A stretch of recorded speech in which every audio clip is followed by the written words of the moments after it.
All right, Parashat Pekudei. So, question is asked from a philosophical point of view. What is more important? The individuals are important, or the general public is important? What's more important? So, when you talk about the general public, if you compare it to, let's say, communism, right? As you see, it says that the superior importance is for the group, for the commune, for the group, and so on and so forth. And the individual is only an instrument in it, is a screw, is a part of the big I wouldn't say problem, but the big body. Where when you talk about the complete opposite of that, which is going to be anarchist capitalism, you see that the main point is the individual without being a part or belonging to any particular group. And you see it today, even in the terms of what we call the global village and so on and so forth, and we go back and forward from that. You should know that both of them are completely different than the Jewish perspective that we have. According to the Rav Kook, he holds that every Jew, every person, has a spirit, a neshama, a soul, that it is a creation by itself, and every Jew expresses within his personality the private or the individual aspect or the general aspect together. You express who you are as an individual and express the society in which you live in.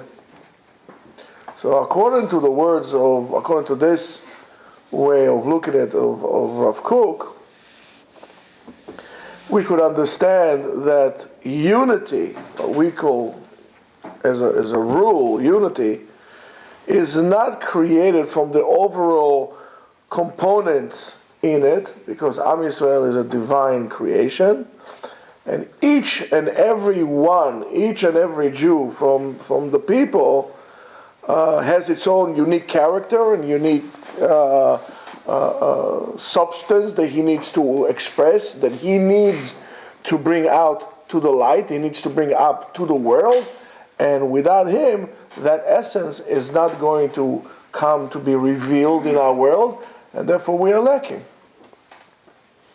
As the parasha says, "El Pekudei Mishkan, Mishkan ha'edot." Right.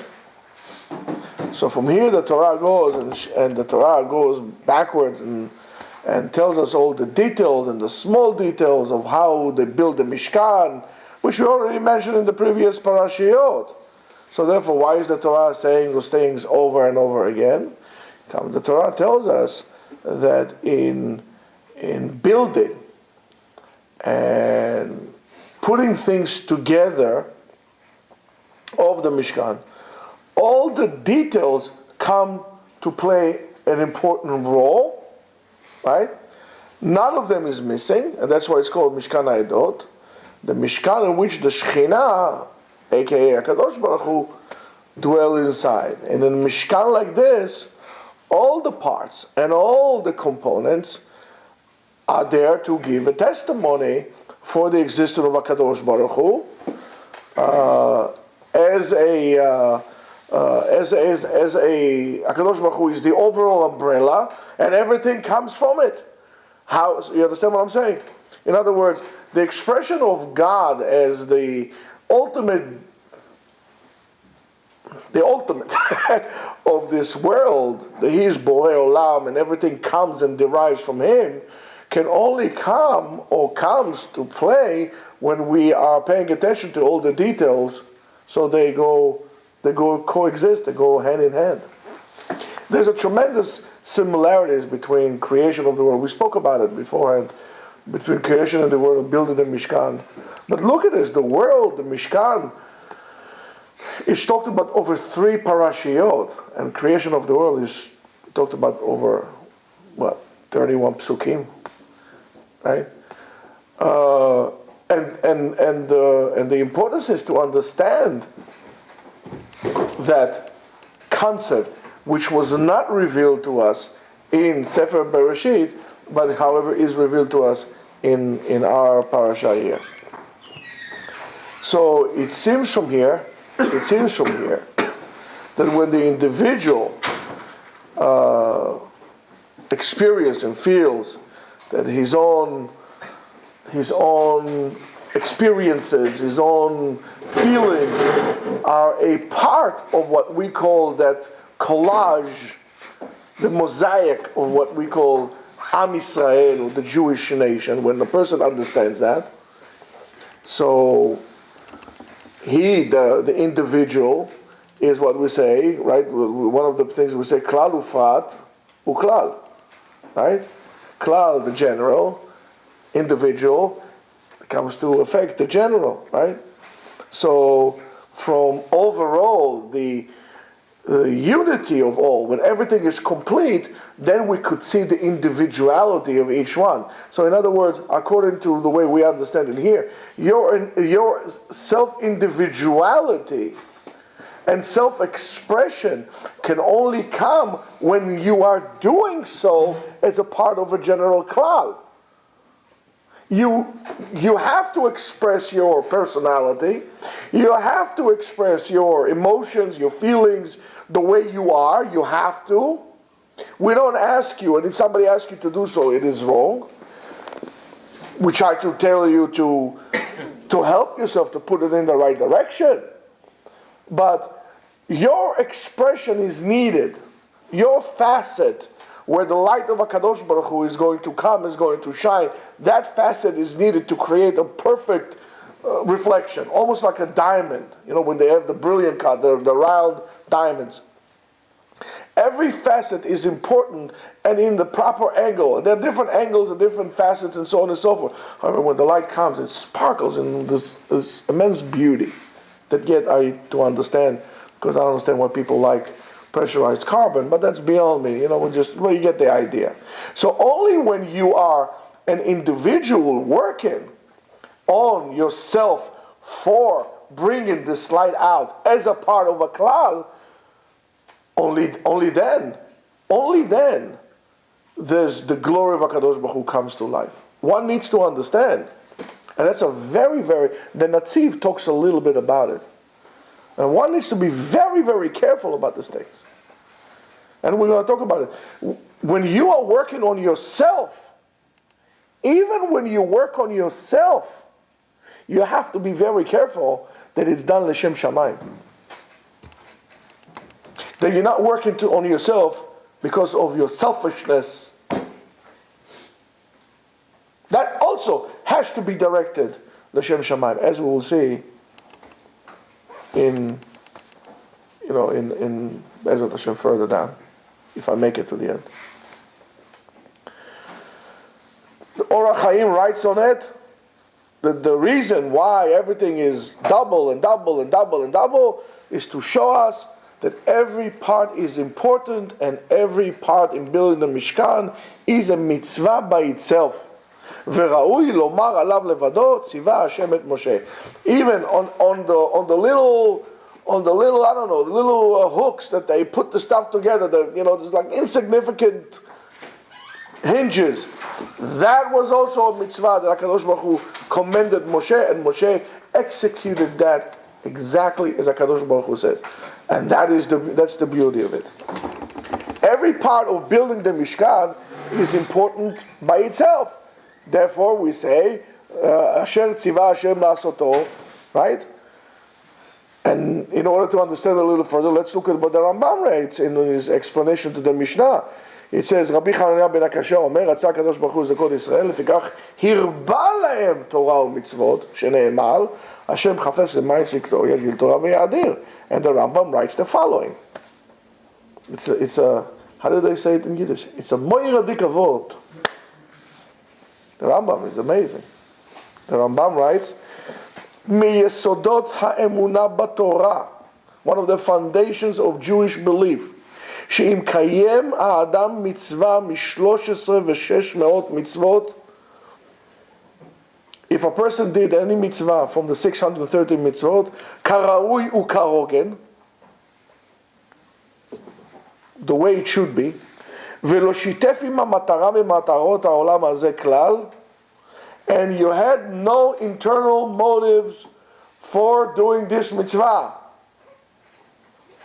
אלא, but rather, asa'ah lishma, you did it for the sake of HaKadosh Baruch Hu told me, so I'm doing it. How? Mi'ahava, from love. From the fact that you want to feel one with HaKadosh Baruch Hu. Mi'ahava, from love. כמו שביארתי, as I explained to you previously, הרי הוא זוכה בה לחיי העולם הבא. One mitzvah, guan, uno, wahad, each. Japanese. One mitzvah. So you know what the Rambam is telling you here? It's a mind-boggling concept. You could be doing all 613 mitzvot, all of them. And if you had one you had an intent, a personal intent, you wanted to get some kind of a benefit out of it, you are not guaranteed olam haba. Yes, you did the mitzvot, but you're not guaranteed. You did one mitzvah. We learned this in Masechet Avodah Zarah, in the first parak of Masechet Avodah Zarah, when you talk about Aseret Harugei Malchut. That's a part of the Gemara that always drives me crazy. You take Rabbi Hanania ben Teradion, he was teaching people Torah. Asur. He said, no, you can't teach Torah. He's teaching people Torah. Came the Roman, yalla, killed him.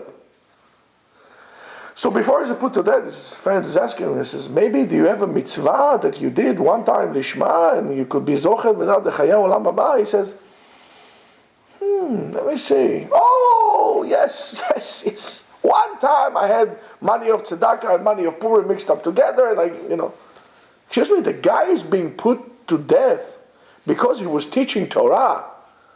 And you ask him, maybe you have a mitzvah?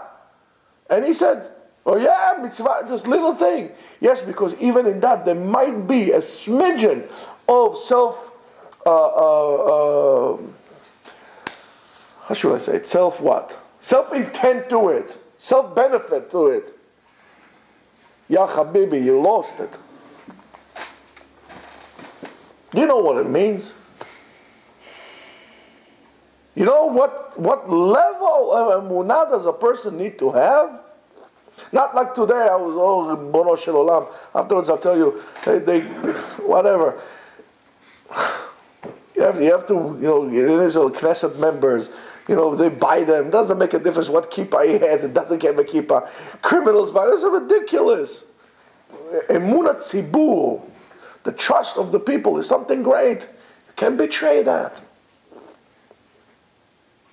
And to betray God for your own self motives, for your own self benefit, it's a terrible thing. The Rambam said to you, you did one mitzvah, appropriately you have chaya olam haba. You did all 613, all your life, and everything was not clean, not guaranteed you have olam haba. Not guaranteed.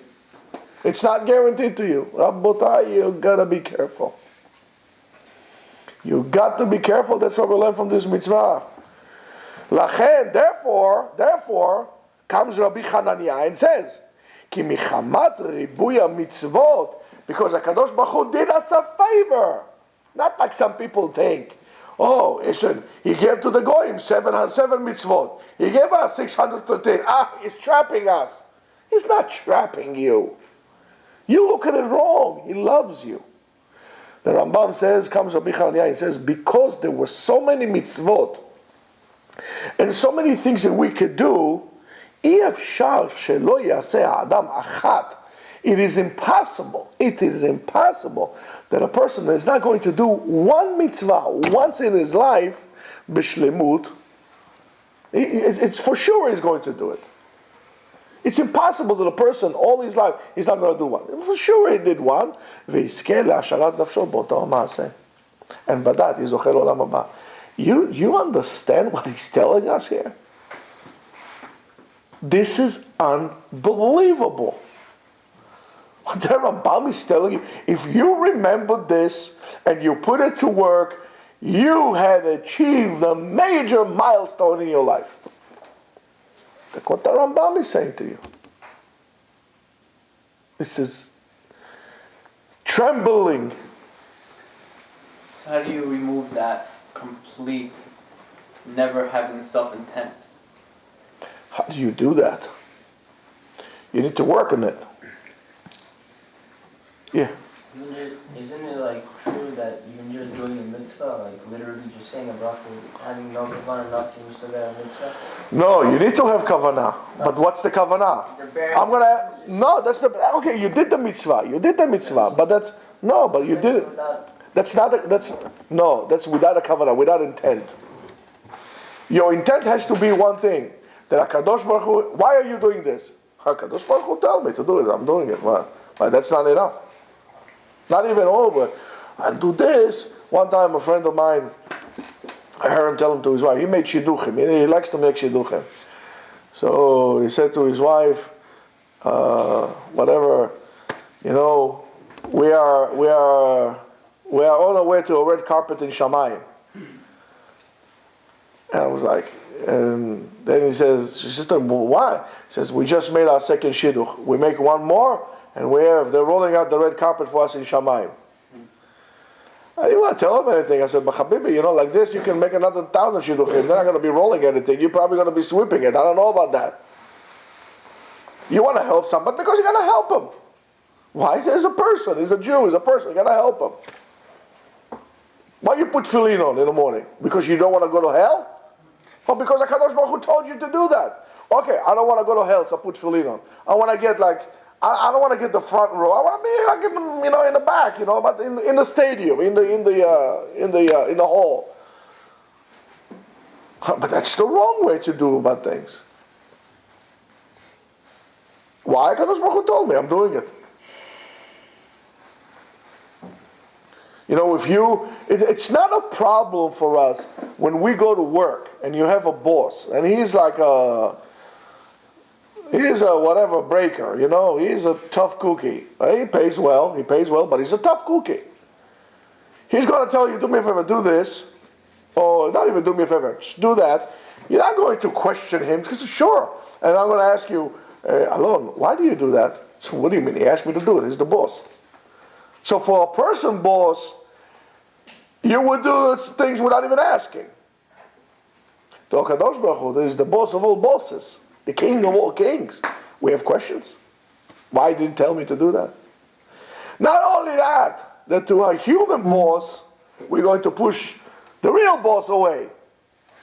We'll cheat and lie and steal and chalel Shabbat because our boss told us this, but the HaKadosh Baruch Hu told us we did. That's where we're going. So, on the words of the Rambam, there were many Chachamim. They said had many questions about it. How is it possible that making one mitzvah, a person be zoche le'olam haba, that every mitzvah is considered to be shlemut, it's considered to be a whole wonderful thing. And it seems that in every mitzvah there are many folds upon folds upon folds of aspects and ways to do, that every person that does it, he makes it into almost every mitzvah is a world by itself. Okay? Any mitzvah that you do is an instrument or part of the Mishkan. Now, imagine they make the whole entire Mishkan, the whole thing, everything is ready. All of a sudden, one hook is missing. One hook is missing. The whole thing is not. You can't work with it. Why? Because it's going to fall. And then it's going to fall. The Mishkan is not appropriate for the Shekhinah. So every mitzvah, the same thing is, you don't know if this mitzvah is a hook or that mitzvah that you're doing is actually building the Aron. You don't know what it is. Or building the menorah, or building the shulchan. You don't know what your mitzvah is. That's why you gotta do it. Why? Because HaKadosh Baruch Hu told us to make it. HaKadosh Baruch Hu make dividers, make hooks, make bells, make this, make it like this, make it like that. Do this way, do this the other way, do this way, do it like this. And he did, and he did, and he did 3 times. And at the end it says, yeah, he did it exactly as he told them. And the same thing here. Every mitzvah is another element in the commandment of Hashem. When you are building a mishkan inside of you, when you are building your own internal mishkan, you need to pay attention to the details. When you are living your life, you are on a higher level than Betzalel and Moshe and everybody else. You know why? I'll tell you why. Because in your own life, or throughout your life, you are Moshe Rabbeinu, you are Aharon, you are Betzalel, you are everything. Why? Because you are building the Mishkan of HaKadosh Baruch Hu inside of you. What are the instructions? There are 613 mitzvot HaKadosh Baruch Hu gave us. Are you going to build a Mishkan inside of you that is appropriate for dwelling inside the Shekhinah inside of you? Or are you going to be cutting corners? So instead of using golden hooks, you're going to use Velcro. That's very nice. But HaKadosh Baruch Hu did not ask you to put Velcro. He asked you to put golden hooks. So instead of buying the robe for Aaron, I don't know, you're going to go to some sari place and buy a sari, and instead of the ephod, you're going to get a white beard and put on. That's not what HaKadosh Baruch Hu asked you to do. That's maybe good for Purim. That's not good for what HaKadosh Baruch Hu asked you to do. You're cutting corners. And when you're cutting corners, Rabotai, it falls apart. Now you understand what I tell you, stay away from loopholes. Any loopholes that you understand when all of a sudden, because for us the word machmir, yes, I know we kind of rape that concept, because we use even the concept of the word machmir to glorify ourselves. But the word machmir is not a 4-letter machmir. Yes, it is a 4-letter word in Hebrew, right? Do you understand what I'm saying? Though a person wants to be machmir, he wants to, what does it mean? He wants to do exactly, so he investigates deep into what HaKadosh Baruch Hu wants him, into the details of what HaKadosh Baruch Hu wants him, how to build whatever in his life. And for that, Rabotai, you got to learn. Because you don't know, you don't speak to HaKadosh Baruch Hu the way Moshe did. HaKadosh Baruch Hu gave you Moshe Rabbeinu's way to communicate with him. He did not leave you alone without a prophet. HaKadosh Baruch Hu did not leave you alone without a prophet. HaKadosh Baruch Hu gave you the tool of the prophet, the Torah. Learn it. Learn it. Learn the Torah, communicate with HaKadosh Baruch Hu. Know exactly what he wants from you. Look into yourself and do it. And you need to invest in yourself. You must invest in yourself. It is a crazy situation. And by the way, this goes on everything in our lives. It goes on everything in our lives. Let me tell you. Look at what you do. And the way you live your life. Do you give in or put in equal share of what you take out? Huh? In any aspect of your life. You want to be entertained. You want to be taught. Are you teaching somebody? Are you entertaining somebody? Equal share means it stays the way it is. Our job is to put more than we take out. That's not the problem we have in the world today. We're depleting the planet from its resources. And that's the way things, that's the way they look. I mean, who heard of, I read articles about when the explorers came into the shores of the United States, when they went up the Hudson River. That sturgeon fish, the size like 7 feet long. What do you get today in the Hudson River? Solar cans. Soda cans. And all of a sudden, the oceans are empty from fish. Maybe they should put a moratorium.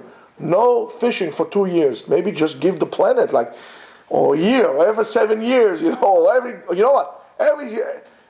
every 10 years. 6 months, no fishing in the world. Oh, Mayash, take the concept of Shemitah. Let the world rejuvenate. And you do the same thing to yourself.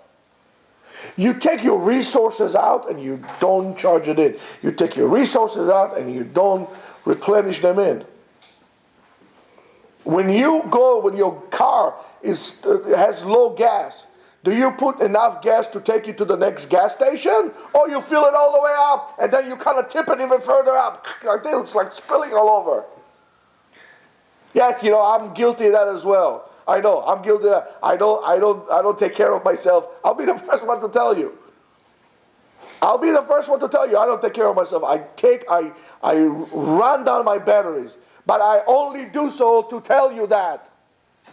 Better I would run down my batteries than all of you run your batteries. And yet I'm not doing the right thing. I'll tell you, I'll be the first one to tell you that. But that's what you need to put it in. You need in your minds to understand that. You need to recharge it. You need to put stuff in, to give more. You need to be wanting to become a partner in creation with HaKadosh Baruch Hu. How? Give more. HaKadosh Baruch Hu will give you. Give.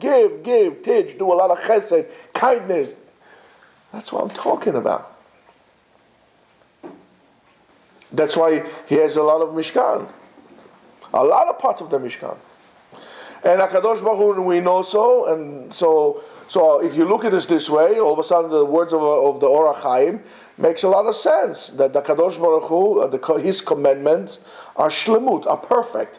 There's no commandment in HaKadosh Baruch Hu that it's not needed, or that is obsolete, it's not applicable to our days today. Every mitzvah in the Torah, that's why you all of a sudden could understand why a false prophet that comes and tells you, take something out of the Torah, is a false prophet. He's a prophet, but he's a false prophet.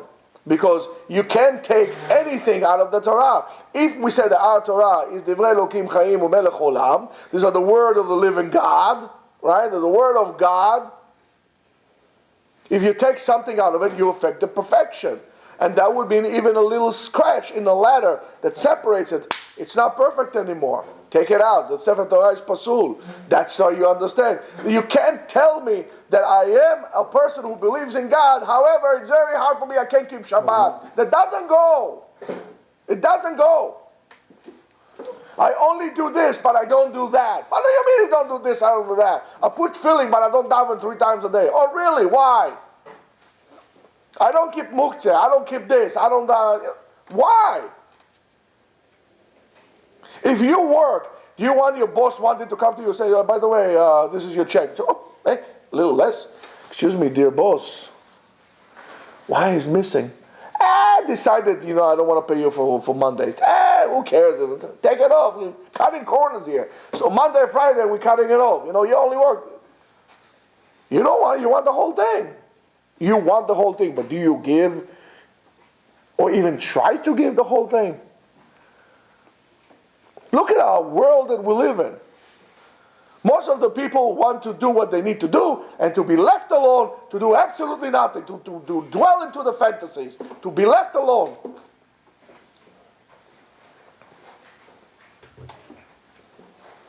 It's crazy.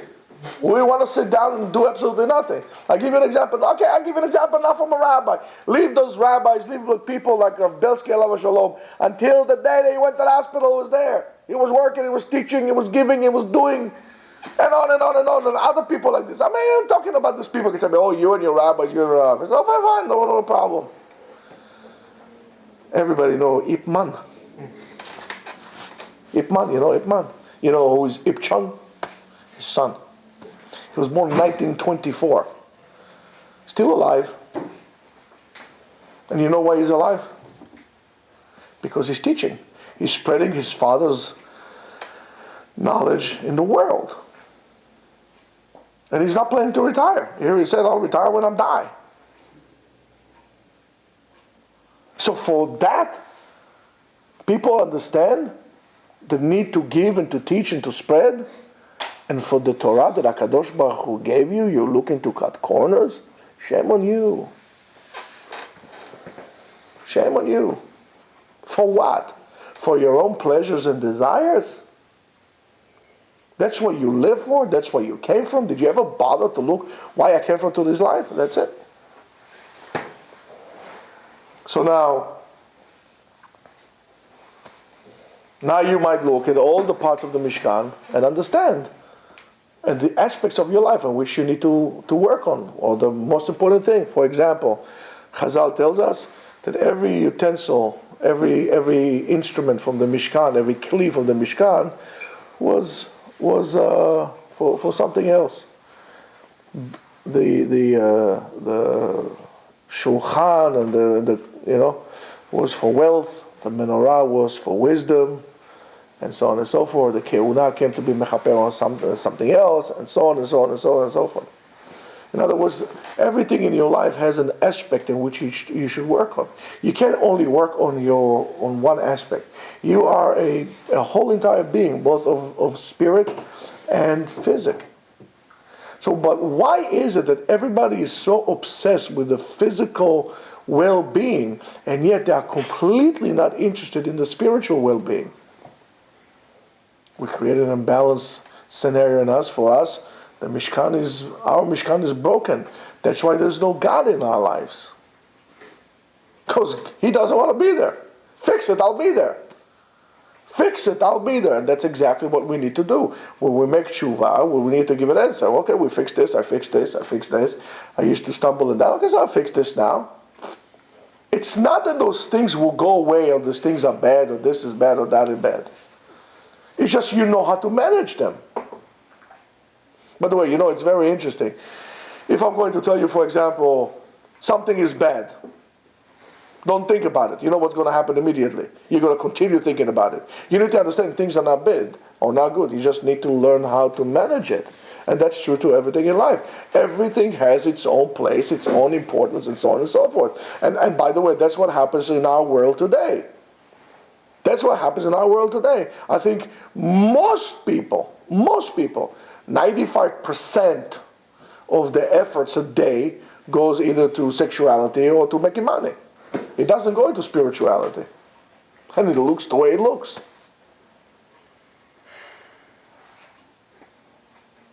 We made like a whole entire thing out of those things. And it's a terrible state of being. There's no kedusha inside of us. And that's why we don't connect with Judaism, and we don't connect with the Torah, and we don't connect with Hashem. How can we connect? It's like a circuit, it's open. The current doesn't flow. It's broken. Fix it. So,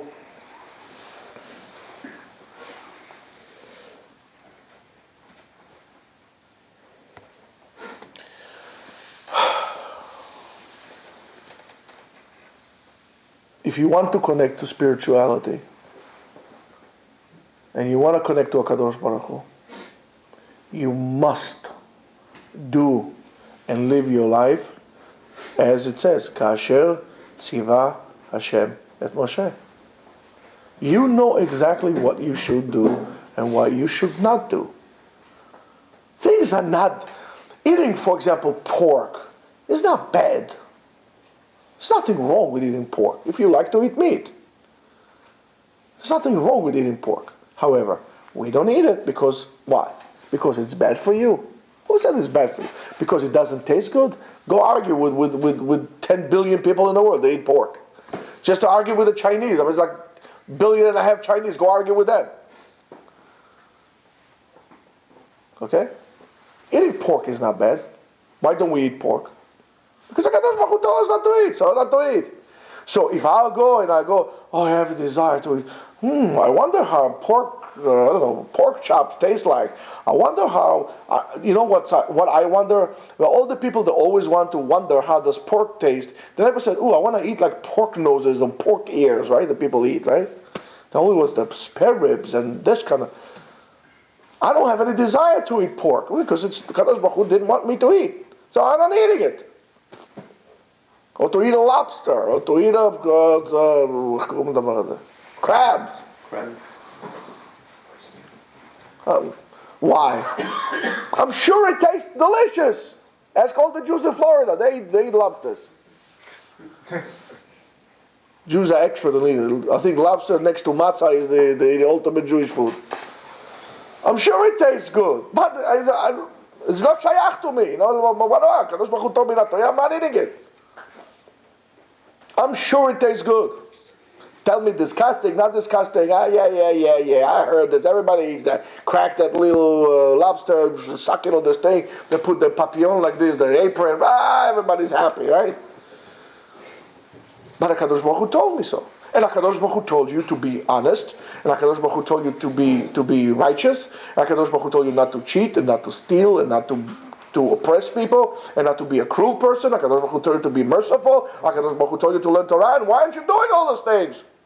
The fact that you put a kippah on your head, like a certain big rabbi right now in Israel that is being under investigation for embezzling millions of shekels.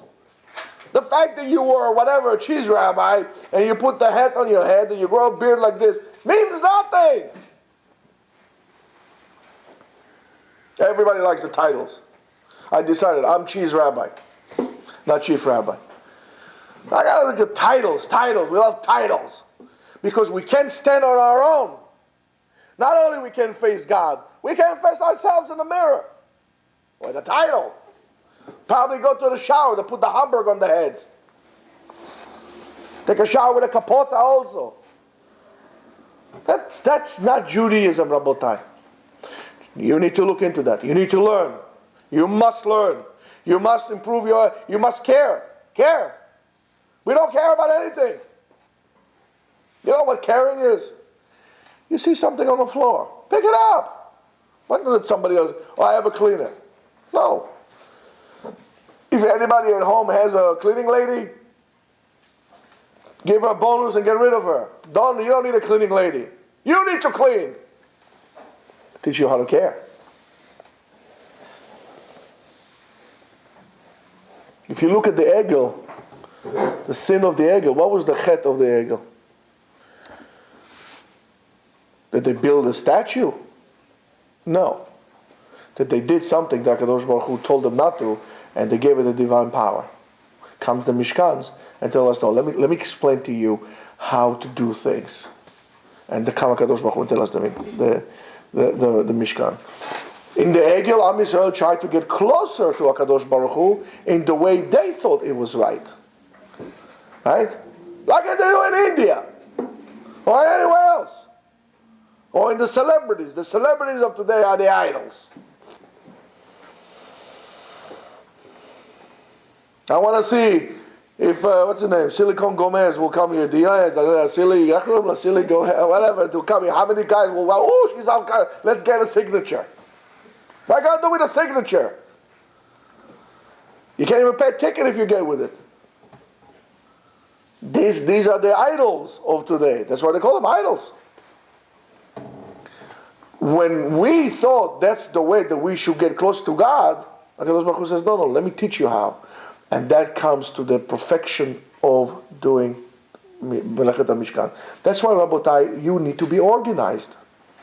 It is very, very important to be organized. You need to be organized. And let's look at this way. And I know the complaint is that Judaism seems like a religion that has a lot of boundaries. No, you can't do this, you can't do that, do this, do that, do this, do that, do this, do that, blah, blah, blah, blah, balagan shalem.